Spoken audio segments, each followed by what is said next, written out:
Will be a couple of good days to be inside eating because not a washout, but we will see kind of a repeat of today. Okay. More of the scattered showers and thunderstorms. Hey, a boring start to June is fine with me. We've already had a good soaking rain and more still moving through. Picked up another few tenths or even almost an inch of rain at some locations, and others such as Homa almost approaching 2 inches of rainfall. So big soaking rains at the moment, kind of moderate to heavy showers moving across the metro area.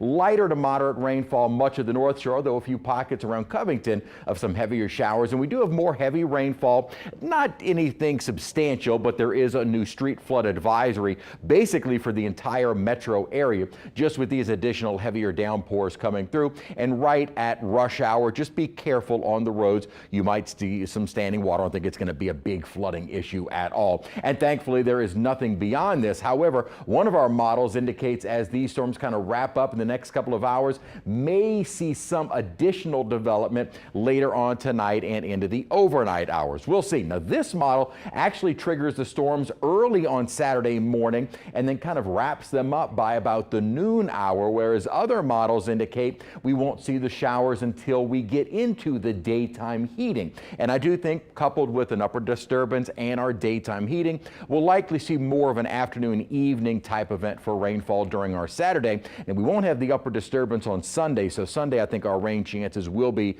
a little bit lower. It had been generally under mostly cloudy skies today, and couple that with the rainfall, at least did help to keep our temperatures down. 76 degrees right now. I'll take it. Dew point though is 73, and winds out of the northwest at 10 miles an hour with those showers passing on through. Again, we were able to get into the 80s before the rainfall began. And again, our high temperature for the day was set before noon. So most of the day has been on the cooler side, or at least a little bit milder. Anything that kind of reserve your air conditioning stress levels for a little while, I'll take it. In the 80s, where we're not getting the rainfall along the Mississippi coast, and winds have been kind of all over the place with these showers moving on through. What's helping on our rain chances today is an upper disturbance. You kind of see a little spin here and all of the instability draping south of that, coupled with all of the afternoon heating and ample moisture. We got another such feature that is developing out west, and so we will see another little disturbance kind of move our way for tomorrow. Again, the reds is the instability in the atmosphere, the triggering mechanism for our showers and storms. Then as we get into Sunday, really don't have that. Now, again, we'll still have plenty of moisture and normal daytime heating, but I do think our rain chances for Sunday will be a bit lower. And then as we head into early next week, don't really get too many of those additional upper disturbances heading our way. If you were with me yesterday, we were talking about the chance of a cold front moving in for late next week. I was a little bit hesitant because, well, it's early June. Well, guess what? The computer models have completely changed our forecast toward the end of next week. While we will see this building upper ridge, yesterday models had this upper low coming out of Canada and straight down toward the Carolinas. Well, guess what happens now?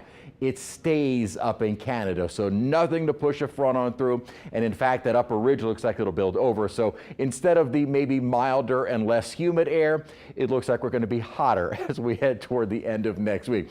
I was a little hesitant on showing a cold front potential in June, but when the GFS and the Euro were indicating it, I was getting excited, but I should have just kept my mouth shut. One little disturbance moving on through, another one that'll be setting up out to our west to help our rain chances in the next couple of days. Again, that'll help us out with our rain chances for our Saturday afternoon and evening, and then that should be coming to an end. A few downpours at the moment, kind of a low-end threat for severe. Will remain under a low-end threat for severe through the night tonight, and again, kind of that marginal level 1 threat for severe weather during the day tomorrow. And then as far as street flooding goes, we're actually under a higher risk today or through the next couple of hours. Then actually this has changed. We have now a little bit higher risk for some street flooding for our Saturday, so something else to be watching for. Don't really think severe weather is a big issue, but some of those downpours could easily lead to some street flooding, and especially kind of the usual suspect areas. Rain chance is a little bit higher for Saturday than they will be on Sunday. Then we start drying out as we head further into next week with our temperatures into the more mid-90s toward the end of the week.